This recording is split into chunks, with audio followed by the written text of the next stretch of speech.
La France veut déclarer la guerre à la Russie, suicidaire. L'envoi de troupes occidentales au sol en Ukraine ne doit pas être exclu à l'avenir, a affirmé le président français, Emmanuel Macron, lundi 26 février, à l'issue de la conférence internationale de soutien à l'Ukraine réunissant 21 chefs d'État à l'Élysée. Aucun pays européen n'a emboîté le pas au président français. Le Kremlin a réagi et averti ce mardi 27 février que l'envoi par les pays européens membres de l'OTAN de troupes conduirait à un conflit direct et inévitable entre la Russie et l'organisation transatlantique. À l'occasion d'une conférence organisée à Paris pour discuter du soutien à l'Ukraine, le président français a évoqué à la surprise générale l'envoi de troupes au sol en Ukraine pour empêcher la Russie de gagner la guerre, avait-il dit, en ajoutant qu'il n'y a pas pour l'heure de consensus sur le sujet. Une quasi-déclaration de guerre à la Russie. Mais, qu'est-ce qui se passe dans la tête du président français qui promet l'escalade et une guerre totale en Europe?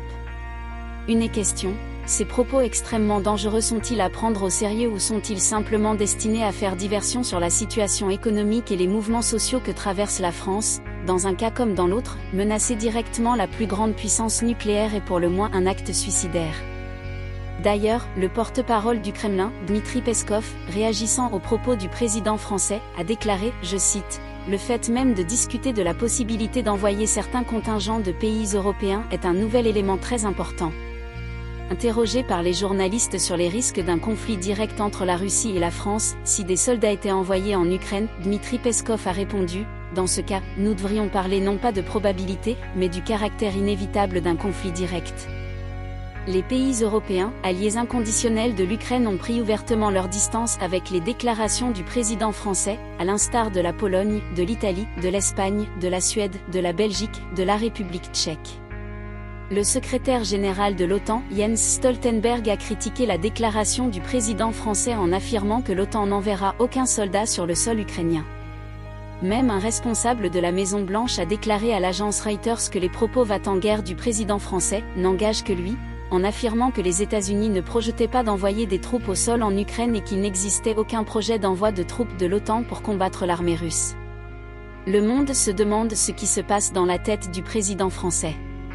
Mais à quoi joue-t-il hypothéquer l'avenir et l'existence même de son pays, la France, en projetant de s'attaquer à une puissance qui fait peur même aux États-Unis? Du côté de l'Ukraine, le conseiller du président ukrainien, Mykhailo Podolyak, a salué la déclaration du président français, estimant que sa position constitue un élément positif. En France, plusieurs voix se sont élevées contre les délires suicidaires du président français qui visiblement souhaite engager son pays dans une guerre totale qui mettrait en danger l'humanité tout entière. Il appartient aux Américains de recadrer vite fait les présidents Macron et Zelensky, inconscients du danger qu'ils représentent. Il faut que Joe Biden leur explique une bonne fois pour toutes que l'Ukraine et l'Occident ont perdu la guerre contre la Russie et que la meilleure chose à faire, pour éviter un cataclysme nucléaire, est d'appeler à la négociation avec Poutine en écartant le président français et le président ukrainien, manifestement incapables de comprendre ce qui se passe entre Moscou et Washington.